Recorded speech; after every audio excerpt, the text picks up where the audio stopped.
Hoy día vamos a completar el tema de lo que es neumonías y hasta aquí va a entrar el examen.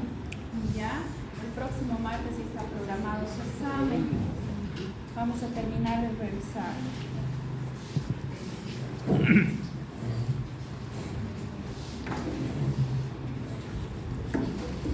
Para recordar, en la anterior clase estábamos viendo lo que son las escalas pronósticas. Hemos hablado acerca de lo que es PUB 65, en lo que toma en cuenta lo que es la confusión, la urea, el estado de respiración, también toma en cuenta la presión baja y obviamente la edad del paciente. Cada uno nos da un puntaje en la cual ahí vamos a decidir en qué momento el paciente debe tener hospitalización, en qué momento el paciente debe ser hospitalizado y en qué momento el paciente se debe considerar inclusive una terapia intensiva. ¿Ya? Les voy a dar casos clínicos por si acaso en el examen, les estoy realizando, en el cual van a tener que sacar el PUB 65, ya, o sea que sí deben aprenderse. Ahora hay otras escalas que debemos conocer, que es la del PCI o la del FINE. La del FINE nos da más o menos una puntuación por cada algoritmo que tenemos, ¿no? Si el paciente vive en asilo o residencia ya tenemos 10 puntos, si tiene enfermedad antecedentes de enfermedad neoplásica ya tiene 30 puntos, si tiene enfermedades hepáticas ya le da 20 puntos, insuficiencia cardíaca 10 puntos. Son varias patologías y signos del paciente a la cual nos va a ir enumerando. ¿Ya? Siguiente, por favor. Ahora hablan de que si el paciente va a tener menor a 50 puntos, estuviéramos hablando de una clase 1. En este caso, los pacientes van a ser de manejo ambulatorio, ¿ya? Y en este estado actualmente, bueno, ingresa directamente aquí los pacientes que sean menores de 50 años y que no tengan ningún tipo de factor de riesgo, ¿ya? En la clase 2 tienen que tener una puntuación menor a 70, ¿ya? Y este también se debe considerar entre manejo hospitalario y manejo ambulatorio. En la clase 3 el paciente se debe hospitalizar, en la clase 4 el paciente se consideraría entre hospitalización o una unidad de terapia intensiva y la clase 5 pues es de mal pronóstico y el paciente debe ingresar directo a terapia. Hay otras escalas que se usan, que estas bueno ya los van a ver seguramente bueno, cuando estén rotando en el internado y eso tal vez cuando sean especialistas, pero sí deben conocer las escalas para manejar cuando vamos a manejar ya en terapia, cuáles van a ser los criterios de ingreso de los pacientes a terapia intensiva, ¿ya? Entre estos vamos a tener diferentes escalas. Las otras sí nos dan una variación de cuándo el paciente debe ingresar a hospitalización o a terapia, pero estos ya son más orientadas, ¿ya? Esta vamos a tener la escala de la APS o el ITSA, la escala SMART y la escala SCAR. Sí, por favor. En la escala de ITSA vamos a ver que van a tener criterios menores, criterios mayores, ¿ya? En la cual pues vamos a tener que tener dos criterios menores, uno mayor o dos mayores, ¿ya? En los criterios menores tomen en cuenta la frecuencia cardíaca mayor a 30, tener lo que es una relación de presión arterial con relación de su FiO2 menor a 250, infiltrados ventrilobulares, confusión, uremia, leucopenia, trombocitopenia, hipotermia. Y los criterios mayores, que el paciente necesite la ventilación mecánica y el shock séptico con uso de vasoactivos. También tenemos la escala de SMART, como ven también toma en cuenta los signos vitales, la radiografía del paciente, si el paciente está con taquicardia, con confusión, que también van a armar puntajes de cuándo el paciente va a ingresar a la terapia intensiva y el riesgo que va a tener el paciente. ¿Sí? La escala SCAT de la misma forma, toma en cuenta el estado neurológico, el estado respiratorio del paciente. ¿Sí? Por favor. Ahora, el tratamiento. La primera dosis a administrar ya es a inicio temprano, las primeras 6 a 8 horas de su llegada a urgencias. Esto va a hacer de que el paciente, mientras más rápido reciba el antibiótico correcto, en realidad disminuya el índice de mortalidad. Si el traslado a planta de hospitalización, administrar en urgencias la primera dosis. ¿Qué quiere decir? Tenemos muchas veces congestión en emergencia y ahí no podemos esperar hospitalizar para iniciar el tratamiento. Es más, muchas veces, como lo decía en la anterior clase, no esperamos ni siquiera la toma de cultivos para iniciar el tratamiento, el antibiótico, ¿ya? Esté donde esté el paciente, sea en consulta externa, en donde se esfuerce que lo vayan a tratar por primera vez, el paciente tiene que recibir ya su primera dosis, ¿ya? El tratamiento obviamente va a ser empírico siempre y cuando podamos evaluar el lugar de donde viene, en contacto con quién ha estado, qué factores de riesgo tiene el paciente, y a eso nos vamos a ir orientando si va a ser un tratamiento obviamente ambulatorio o cuántas veces ha sido hospitalizado este paciente. Por decir, si en el último año ha estado hospitalizado 2 o 3 veces y ya tenemos cultivos donde el paciente tenga resistencia antibiótica, probablemente vamos a tener que ir superando o vamos a ir escalando los antibióticos, ¿ya?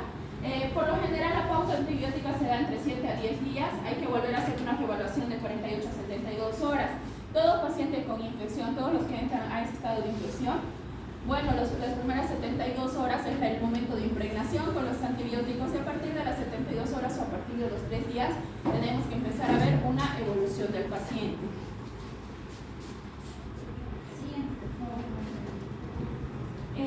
El tratamiento ambulatorio generalmente se decide hacerlo con amoxicilina más ácido clavulánico, es una buena alternativa, pero si el paciente ya tiene antecedentes de cultivo con resistencia al amoxi más clavulánico, tenemos la opción de la acitromicina y podemos combinarla con la eritromicina. Otro antibiótico que podemos dar es bueno, que está dentro de las guías, está el ceftriaxone más acitromicina o con la eritromicina. Sin embargo, nosotros utilizamos las cefalosporinas de tercera generación, aquí involucramos mucho lo que es la cefixima, más el uso de la acitromicina o la eritromicina. Otro tratamiento que también podemos dar es a las fluoroquinolonas. Con la levofloxacina nos va muy bien para las infecciones respiratorias, y lo bueno de esto es que solamente es una dosis al día en pacientes que tengan antecedentes, por decir, de gastritis. Y bueno, el tratamiento igual de cualquiera de ellos va a ser por un periodo de 7 días, ¿ya?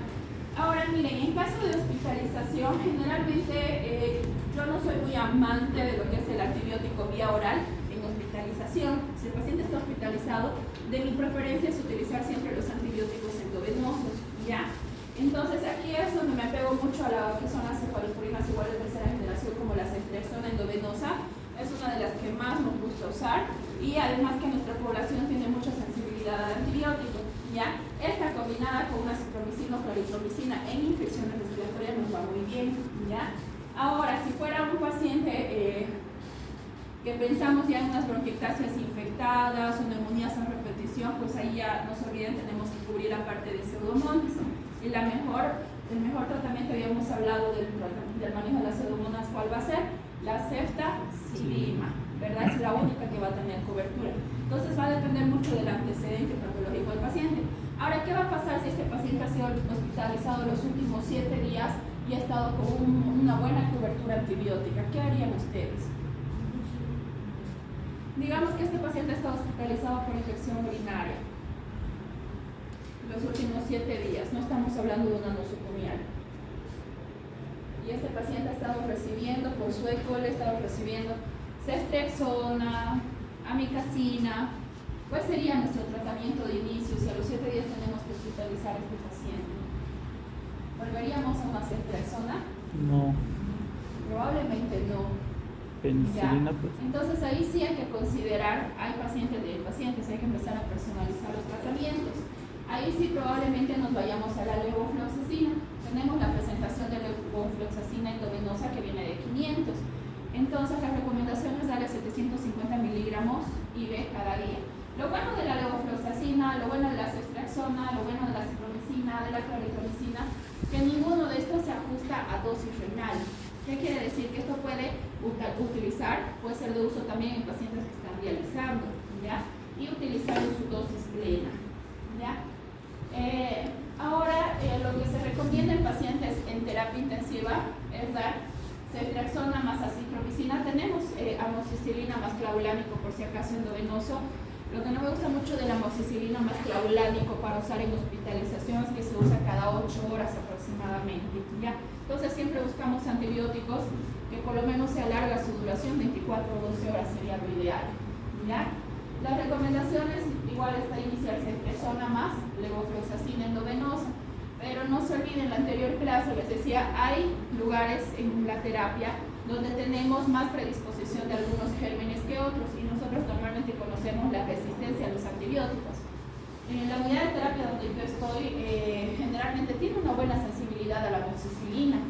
No necesitamos, por decir, en un paciente joven, sin factores de riesgo, que tenga una neumonía, y que requiera terapia intensiva, no necesitamos escalar mucho los antibióticos. Con una amoxicilina más clavulánico generalmente nos da muy buen resultado, ¿ya? La única diferencia es que, bueno, esto tuviéramos que hacerlo empíricamente hasta que tengamos, obviamente, el cultivo para identificar qué tipo de germen es, ¿ya? Y poder orientar un poco más el tratamiento. Ahora, ¿qué es lo que va a pasar si no logramos obtener el cultivo, pero el paciente tiene una evolución favorable? Ahí hablamos de que el paciente debería continuar con el antibiótico alrededor de 14 días. Ahora también, cuando hemos hablado del curso 65, hemos hablado que no todas las neumonías se hospitalizan, ¿no ve? Entonces ahí hemos aprendido a manejar los criterios. Para esto también debemos de manejar las neumonías en domicilio, ¿ya? En las cuales generalmente se debe cubrir lo que es el estreptococo neumonía. Estoy de acuerdo con las guías, nosotros también tenemos mucha predisposición para el estreptococo, el estafilococo, ¿qué más? Las klebsielas, ¿qué más? Las pseudomonas, ¿qué más? Las cándidas son muy frecuentes para nosotros, ¿ya? Ahora, si hay resistencia en nuestro ambiente, digamos que no se ha visto, pero en otros lugares sí, a macrólidos, ya no se recomienda el uso de monoterapia, sino de una terapia combinada. Es aconsejable las dosis elevadas de beta-lactámicos de 1 a 2 gramos de amoxicilina vía oral, al día. Hay que tener mucho cuidado con las presentaciones, ¿ya? La amoxicilina viene de 500 miligramos y viene de 1 gramo, ¿ya? Nos dicen que lo máximo que podemos recibir de amoxicilina al día son 2 gramos al día. He visto que están recetando 1 gramo cada 8 horas. Eso no es lo ideal. La que debemos recetar cada 8 horas sería la amoxicilina de 500 miligramos. Si es de 1 gramo, solamente es suficiente 1 cada 12 horas. Ahora también vienen los combinados de amoxicilina más ácido clavulánico, ya en la cual la amoxicilina viene en la presentación de 875. En este caso se debe recomendar igual dar un comprimido cada 12 horas, ¿ya? No pasarse de los 2 gramos, no van a tener mejor efecto con el antibiótico. Siguiente, por favor. ¿Ya? Entonces, ahí está nuevamente la recomendación, amoxicilina, ahí está mal, 1 gramo cada 12 horas, amoxicilina más clavulánico, en la cual igual es 1 gramo cada 12 horas, más un macrólido, en la cual podemos asociar a citromicina o claritromicina. La claritromicina se recomienda cada 12 horas. Otra cosa por la cual nosotros optamos mucho por la citromicina es porque también es 1 vez al día. Y lo bueno de la citromicina, también que de cierto lugar se han hecho estudios ya de la citromicina y no solamente nos va a funcionar como bactericida, sino también como manera de hacer el tratamiento profiláctico. No se olviden que está recomendándose ya en varias guías. Ya, entonces es una buena opción, especialmente igual a los pacientes que sufren de problemas gástricos. ¿Ya? Y bueno, la monoterapia utilizamos mucho la levofloxacina, la moxifloxacina trato de evitarla lo máximo posible porque tenemos una población sensible inclusive a la ciprofloxacina, digamos. Entonces, la moxifloxacina es de última generación. Recomendamos sí en pacientes que tengan todo el tiempo recaídas, infecciones frecuentes o que realmente no respondan a los antibióticos. Si creamos resistencia más a la moxifloxacina, la verdad que después de no tenemos ningún otro mejor en las fluoroquinolonas para dar, entonces hay que evitar lo máximo que se pueda, ¿ya? Ya. Las neumonías adquiridas en la comunidad tratadas en el hospital, pero sin criterios de gravedad. ¿Qué quiere decir? Pacientes que tienen los criterios de hospitalización, pero no de manejo de terapia intensiva, ¿ya? Que tengan 2 puntos en el CUR. Vamos a necesitar en estos pacientes levofloxacina igual, vía oral o endovenosa, de preferencia ya les he dicho, endovenoso en los pacientes hospitalizados, durante un periodo de 5 días, o también se puede utilizar 500 miligramos cada 24 durante 10 días, o la moxifloxacina en última instancia, ¿ya? También podemos utilizar la terapia combinada, lo que es la cefotaxima o la ceftriaxona, o amoxiclavulánico más un macrólido con acitromicina o claritromicina. Nuestra combinación generalmente es ceftriaxona más claritromicina. Esta es la combinación que debemos manejar en los pacientes hospitalizados, ¿ya? Por favor. Ahora, si estamos hablando de 3 a 5 puntos en un paciente que requiere hospitalización, de 3 a 5 puntos, les escala de CUR. Ahora sí ya debemos cubrir varios agentes y generalmente la terapia debe ser combinada, ¿ya? Ahí sí pensaríamos igual dar una cefalosporina, pero siempre asociado, ya no pensaríamos en una monoterapia, ¿ya? Y bueno, en casos excepcionales tal vez dar la levofloxacina endovenosa, pero con un CUR 3 a 5 estamos hablando ya pacientes con datos de insuficiencia respiratoria. Procuren dar siempre combinado. Siguiente, por favor. Ya. Entonces, para la neumonía adquirida de la comunidad vamos a tener las escalas, que es lo que vamos a sacar. Aquí vamos a ver si el paciente necesita ser manejado ambulatoriamente, hospitalización en unidades críticas. ¿Qué hemos dicho en los pacientes ambulatorios? Vamos a ver todo lo que es la analítica de sangre, qué es lo que pasa. También nos va a orientar mucho el proceso inflamatorio, por decir, si tenemos un PCR elevado, tampoco voy a pensar en darle una simple amoxicilina, ¿no? Entonces también voy a empezar en darle combinación. Si tenemos un paciente con una leucocitosis severa, los leucos generalmente son de 5.000 a 10.000. Si tenemos una leucocitosis de 21.000, entonces obviamente voy a considerar también combinar, ¿ya? Entonces nos vamos a orientar también por los datos de gravedad que vaya a tener el paciente. Si fuera en tratamiento ambulatorio, realmente el CUR no les alcanza para poder hospitalizar al paciente, entonces hay que considerar en darle la amoxicilina más clavulánico, más acitromicina o claritromicina, o usar solamente la acitromicina o solamente la levofloxacina.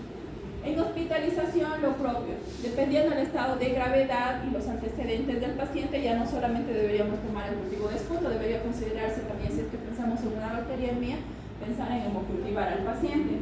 Además, el uso combinado de antibióticos, la amoxicilina más clavulánico, más esferzona o con levofloxacina. Y en terapia intensiva, lo propio, solamente que el tratamiento se prolonga por 14 días. Siguiente. Esto deben empezar a memorizar ya lo que son las dosificaciones y cada cuánto debemos dar los antibióticos. ¿Qué me ha pasado la última vez? He visto un paciente con un cuadro de una faringoamidalitis tratado como neumonía con rayos X normal, que le han dado penicilina cada 8 horas, inyectándole. Eso no se hace ni en las endocarditis, ¿no? ¿Por qué? Porque las penicilinas son de depósito además. Ya, entonces sí debemos memorizar. Saliendo de acá, ustedes tienen que irse con la idea de saber manejar cuadros, por lo menos generales, no específicos, pero generales de cómo se maneja una neumonía en un paciente simple, ¿ya? Cómo se debe manejar un paciente asmático, cómo vamos a manejar las bronquiectasias. Con esa idea tenemos que salir y no solamente saber en el nombre del antibiótico, sino tenemos que aprender a dosificar, ¿ya? Síganme, por favor. Lo propio. Los carbapenémicos, de los carbapenémicos, como ustedes han visto en las guías, ni siquiera las he mencionado. ¿Por qué? Porque los carbapenémicos es a lo último que debemos llegar, cuando realmente los cultivos no tengamos opción terapéutica de nada. Generalmente no es un antibiótico con el que debemos dar de inicio. En ninguna guía, por ningún tipo de infección, ninguno nos orienta que nuestro primer esquema de tratamiento sea los carbapenémicos. Generalmente los carbapenémicos son cuando ya hay multidrogoresistencia. Es por eso que no los mencionamos, ¿ya? Y son más de uso obviamente de terapia intensiva, ¿ya? Ahora, si sospechamos de anaerobios o neumonías aspirativas, ¿qué es lo que hemos pensado? Las neumonías aspirativas son pacientes realmente complicados de manejar porque estamos viendo que son pacientes que constantemente se van a estar broncoaspirando, por lo cual van a ir causando una resistencia antibiótica por neumonías frecuentes, ¿ya? Ahí sí hay que pensar en cubrir de forma empírica con amoxicilina más clavulánico o clindamicina, más cefalosporinas de tercera generación o directamente intentar con pipertazo, que es la piperacilina más tazobactam, ¿ya? La alternativa también, ahí directamente, si estoy de acuerdo, podemos ir a la moxifloxacina, última generación de las fluoroquinolonas. ¿Pero por qué? Porque estamos hablando de infecciones intercurrentes. Siguiente, por favor. Ahora, ¿cuándo se va a valorar el alta? De acuerdo al tratamiento, si hay una mejoría clínica a los 2 y a los 3 días, ya no debemos modificar, vamos a continuar con la medicación.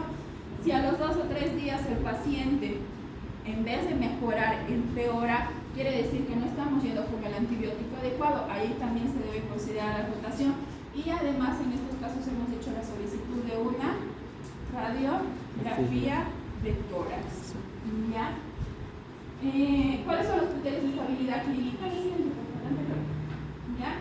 Obviamente cuando los signos vitales están dentro de parámetros normales y cuando en estos pacientes pues ya no van a haber las alzas térmicas, cuando los marcadores inflamatorios van a empezar a disminuir, entonces todos estos datos nos van a dar datos clínicos y laboratoriales de mejoría del paciente. ¿Ya? Siguiente, por favor. Ahora, si no hay una respuesta adecuada al tratamiento, hay que sospechar obviamente el tratamiento incorrecto, ¿ya? De complicaciones. Dentro de las complicaciones más conocidas de las neumonías son los abscesos pulmonares, que ya después lo vamos a ver en otro tema. ¿Ya? Siguiente, por favor. Ahora, si el ANAC no es respondedora, no responde a nuestro tratamiento empírico, ¿qué es lo que va a pasar? Pues estamos hablando de un tratamiento inapropiado o ineficaz cuando hay patógenos resistentes, cuando hay patógenos infrecuentes, si estamos dando mal el tratamiento, mal a la posología, el tiempo de duración, que el paciente no esté cumpliendo, cuando hay estados de inmunosupresión del paciente y cuando hay complicaciones. Obviamente no voy a intentar manejar a un paciente con empiema o con absceso pulmonar con una amoxicilina, no va a responder, entonces tuviéramos que pensar otros focos además, ¿ya? O definitivamente el diagnóstico no es correcto. No siempre la categoría de fiebre es infección, ¿ya? También podemos ver las alzas térmicas malignas en qué pacientes, en los procesos inflamatorios como en cuáles, cáncer. Los pacientes oncológicos generalmente cuando fallecen mueren con una temperatura por arriba de 41 grados, ¿ya? Entonces realmente no estamos apuntando. Los tumores pueden confundirse, los tumores pulmonares se pueden confundir con neumonías, también hacen fiebres, ¿ya? Entonces también cuando no está bien adecuado nuestro diagnóstico. Siguiente, por favor. Ahora, ¿qué vamos a hacer con una neumonía no respondedora? Si no se alcanza la mejoría de las 72 horas, pues hay que considerar ver lo que es el cultivo microbiológico. Si tenemos cultivos negativos, mala evolución clínica, tras aplicar o cambiar los antibióticos, hay que ver y rediagnosticar al paciente o pensar en otro tipo de focos. Si los cultivos obviamente son positivos, ya nos va a orientar mucho más todavía al tratamiento, ¿ya? Si tenemos una buena evolución clínica, ¿ya? Tras ampliar la cobertura, pues debemos mantener con este antibiótico por lo menos de 10 a 14 días. La prevención para las neumonías, pues es la vacuna, ya todas las vacunas al día, como la antineumocócica, la antigripal y ahora la que se nos ha sumado las vacunas para el COVID. Siguiente.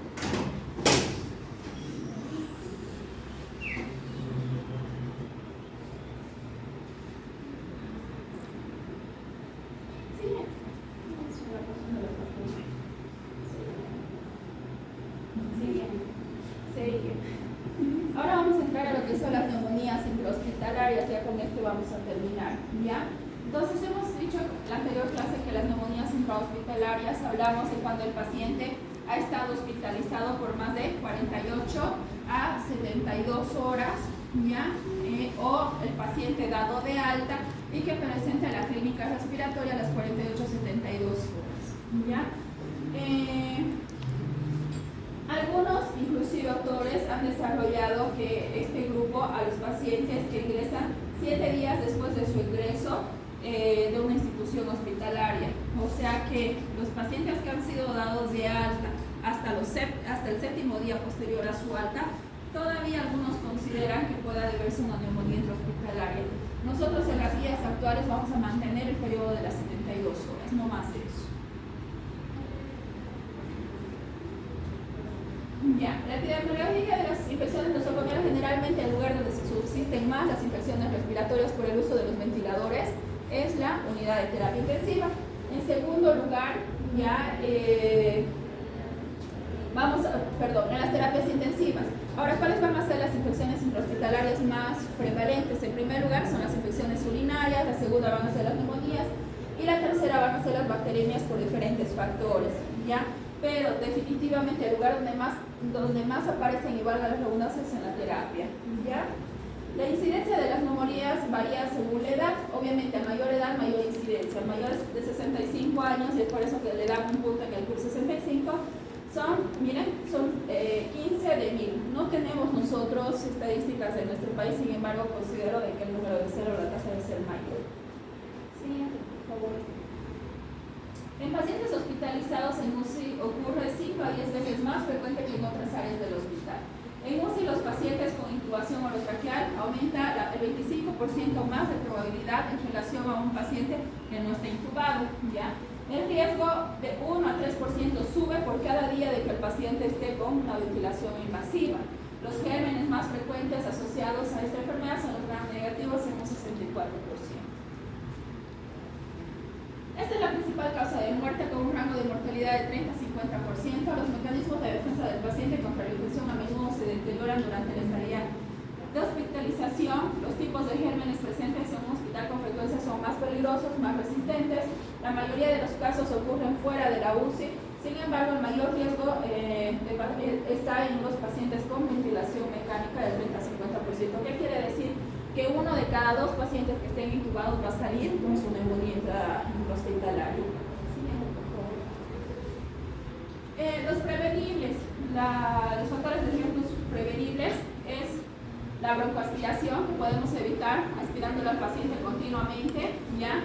Los antiácidos o bloqueadores, que quiere decir evitar las secreciones del paciente haciendo protección gástrica, y muchas veces la sonda nasogástrica en los adultos mayores, que no se pueden alimentar y debemos dar la alimentación, cosa que los alimentos no se vayan a los pulmones, ¿ya? Ahora, los no prevenibles obviamente está la edad del paciente, enfermedades bases, alteración de las vías respiratorias, la gravedad con la que ya va a ingresar el paciente, las enfermedades neurológicas, los traumatismos, cirugías, que ya corren de nuestras manos. Las prevenibles nuevamente, ¿ya? No tener la cabecera elevada cuando tenemos a los pacientes totalmente postrados, ¿ya? Entonces estos pacientes debemos mantenerlos semisentados, ¿ya?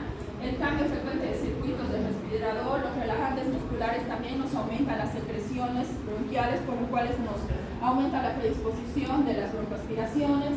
La sedación continua, porque no va a haber un buen manejo de las flemas, la reintubación, el transporte fuera del terapia, todo esto se puede prevenir. Dentro de los no prevenibles, pues está utilizar la ventilación mecánica a las 24 horas, el síndrome de estrés respiratorio agudo, las enfermedades cardíacas, las quemaduras, la alteración del sensorio, todo eso también no son prevenibles. Siguiente, por favor. La aspiración de secreciones nasofaríngicas, ¿ya? Se debe dar en pacientes con movilidad muy frecuente, en pacientes pediátricos, cuando hay disminución del impulso de oxígeno, quiere decir en los pacientes que no tienen el reflejo de la tos, por cualquier sea la razón, generalmente se da más que todo en pacientes neurológicos, pacientes con depresión del estado de conciencia, en estado de coma, pacientes con dolores o tumores traqueales, en esófago, pacientes que estén con constantes vómitos y pacientes que estén intubados. ¿Ya? La aspiración gastroesofágica, ¿por qué se debe realizar? Porque obviamente vamos a tener algunos medicamentos, ¿ya?, que van a producir mayor secreción, ¿ya?, de ácido clorhídrico en el estómago, por lo cual sí se recomienda no solamente dar protectores gástricos, sino también poder hacer la aspiración o el uso de las sondas, ¿ya? Siguiente. Aquí quería llegar. ¿Ya? Entonces, volvemos.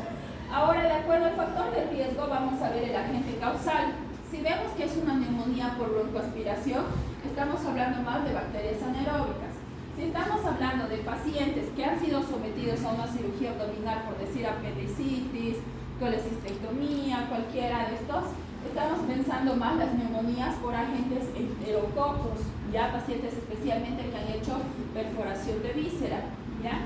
En los pacientes con diabetes pensamos más en Staphylococcus aureus. En pacientes que han estado en coma con uso de drogas endovenosas pensamos más también en Staphylococcus aureus. Pacientes renales pensamos más en Staphylococcus aureus. En pacientes que estén con inmunosupresión pensamos más en Legionella aspergillus, micóticas. Siguiente, por favor. La infección respiratoria se produce al perderse el equilibrio entre la capacidad infecciosa del agente patógeno y los mecanismos de defensa. Esto no es tan diferente a lo que ya hemos visto en la neumonía adquirida en la comunidad. La fisiopatología va a seguir siendo la misma. Los patógenos van a ingresar a lo que son las ocinos, produciendo todo esto de lo que es inflamación y la secreción de moco. Siguiente. Lo mismo, siguiente, por favor.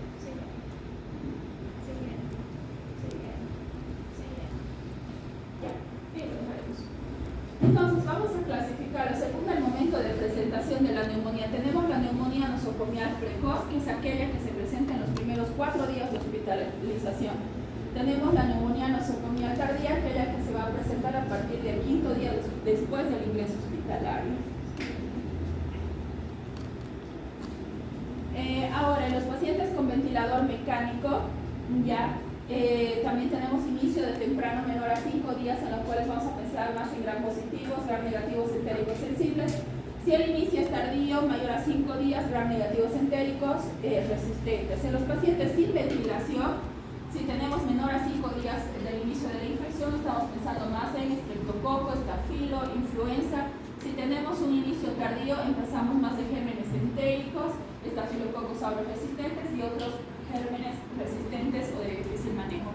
Mientras más tarde en presentarse la infección, la idea es de que los patógenos van a ser más multiresistentes. Por eso es que toman en consideración si la infección se da en una fase temprana o tardía. Siguiente, por favor.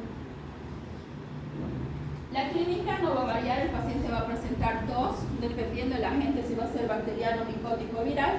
Va a presentar la secreción bronquial, va a ser una tos expectorativa, verdosa. Si estamos hablando, por decir, ahorita que está lo más frecuente es el COVID, digamos, si estamos hablando de un COVID intrahospitalario, el paciente va a empezar a presentar tos seca, ¿no? Con alzas térmicas no cuantificadas. Puede haber el dolor torácico pleurítico, generalmente en el tórax posterior, del lado donde se presenta la neumonía, ¿ya? Y a la semiología, pues dependiendo de dónde vamos a encontrar los focos de condensación pulmonar, ¿no? Siguiente. En el examen físico tenemos que buscar signos más sutiles de presencia de un foco neumónico escondido, deterioro del estado de conciencia como reflejo de sepsis, taquimia o cianosis secundaria al deterioro de intercambio de gases o sin ella, inestabilidad hemodinámica, presencia de secreciones mucopurulentas. Ya todo esto hay que ir buscando en los pacientes. Siguiente, por favor. ¿Qué les parece esta radiografía?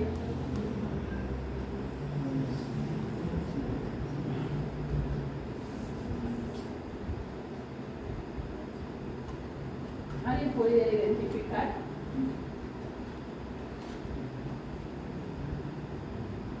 ¿Dónde está el foco neumónico?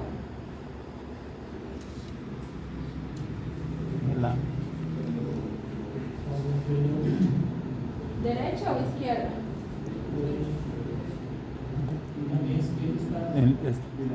Es bilateral. Es muy inespecífico, está con focos múltiples, está con imágenes inclusive en vídeo esmerilado, parece más para una influenza bilateral. Generalmente las neumonías bacterianas no se ve ese patrón. Siguiente, por favor. En laboratorios, entonces, ¿qué es lo que vamos a buscar? Ya hemos hecho leucocitosis con deviación a la izquierda y eosinopenia, leucopenias intensas, especialmente en ancianos inmunodeprimidos. Ya les he dicho, una variación de los pacientes geriátricos no presentan leucocitosis. En la gasometría, pues hay que buscar datos de hipoxemia, ya hay que buscar disminución de la presión de oxígeno, ya que esto se debe relacionar con la gravedad del paciente y con esto ve la probabilidad de la inicio-terapia. Si tenemos una gasometría con una presión de oxígeno menor a 60, ya sin importar la PCI, sin importar el pulso 65, es paciente con criterio de ingreso a terapia. ¿Ya? Siguiente, por favor.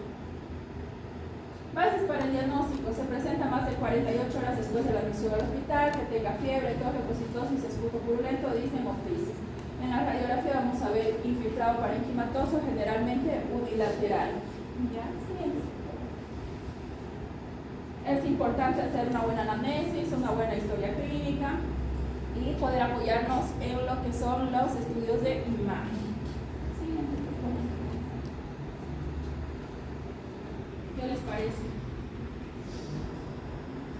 Tenemos, eso es lo malo del Staphylococcus aureus en relación al Streptococcus pneumoniae.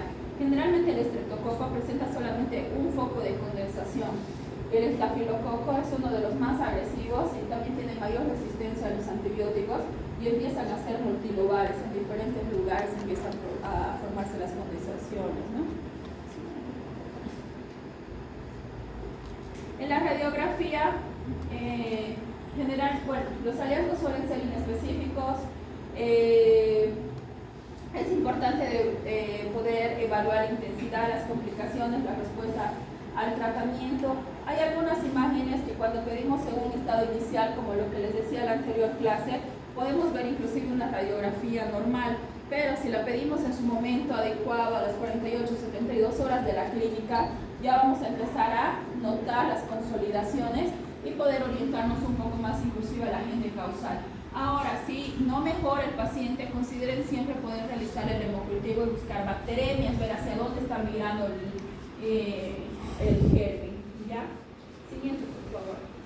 Ahora, si tenemos pacientes con deterioro, por decir que tenemos con una hipoxemia o menor a 90%, ya hay que considerar en todos estos pacientes poder realizarle gasometría.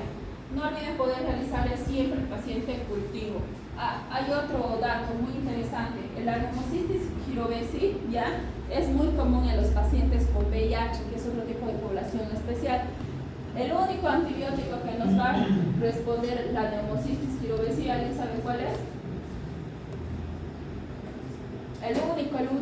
Igual como se están aprendiendo de la pseudomonas, ¿cuál va a ser para la pneumocystis jirovecii? Ni siquiera los carbapenémicos responden. Bueno, en realidad hay dos antibióticos que les cubren. El Cotrin, uno, y el otro, la moxifloxacina. También la minoxidilina. Esos son los únicos tres. Después no responden ni siquiera a los carbapenémicos. ¿Ya? Siguiente.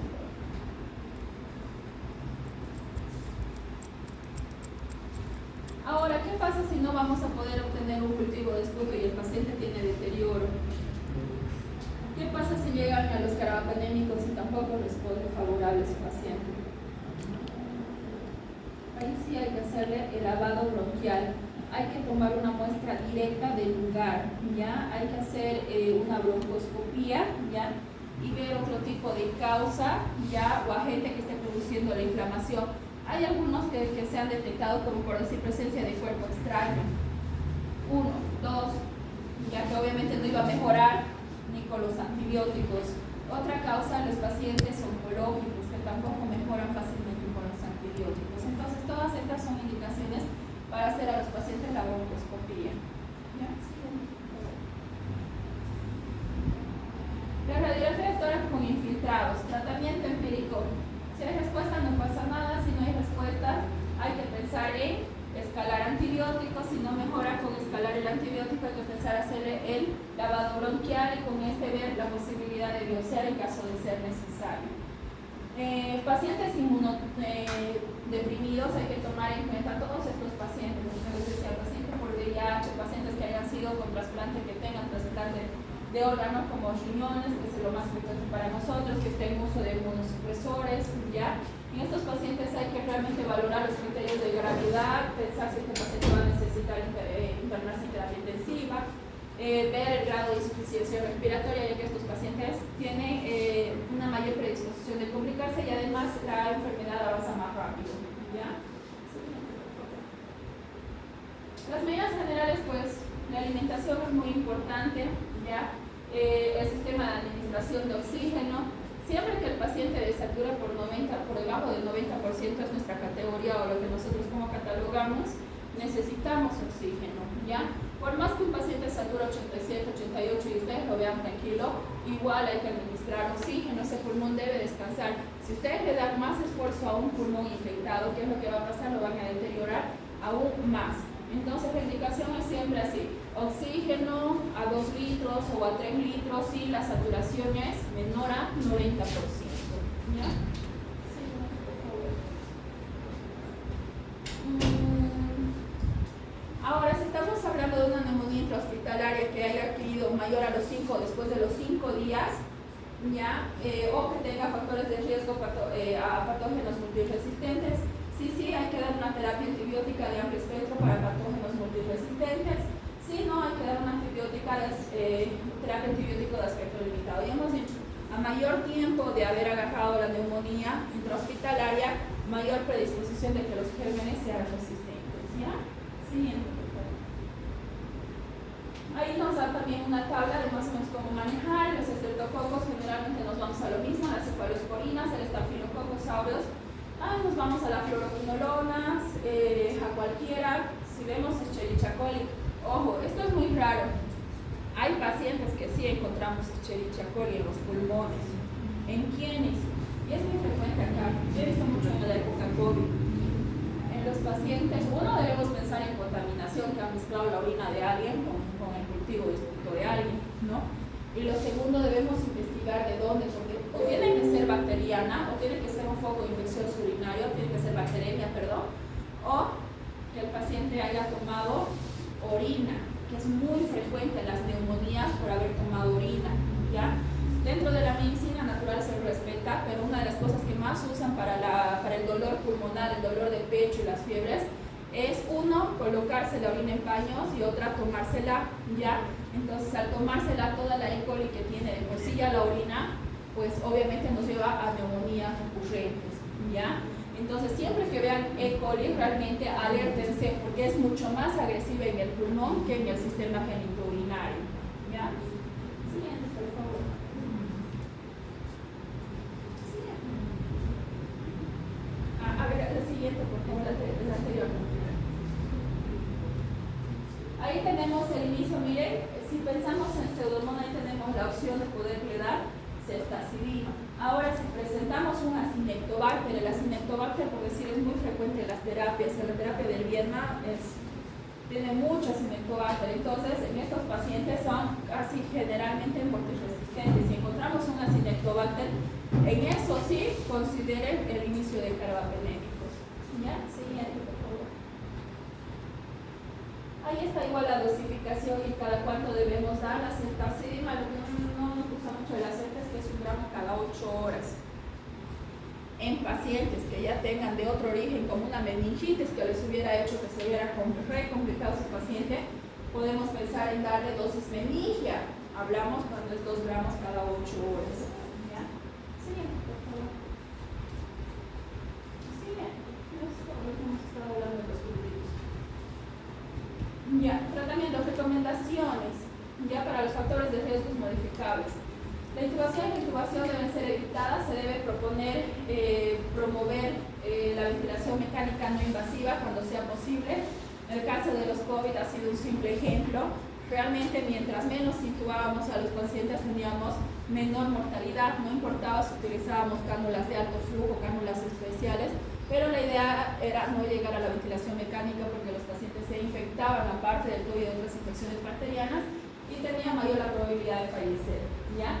Se prefiere la intubación orogástrica o orofaringe que la nasotraqueal, la aspiración continua de secreciones subglóticas, reducir cuando sea posible el tiempo de la intubación endotraqueal, la posición de 30 a 45 grados se debe recomendar especialmente en todos los pacientes adultos y la nutrición enteral mucho mejor que la parenteral. Siguiente, por favor. La profilaxis rutinaria para las neumonías intrahospitalarias con descontaminación selectiva del lugar reduce también las incidencias. Se necesitan más estudios para ver cómo va a ser el área de esterilización. Hasta ahora, cada hospital no tenemos protocolos, cada hospital maneja de diferentes maneras su manera de desinfección. Por decir, terapia intensiva, nosotros por norma no se puede cerrar la terapia intensiva, ¿ya?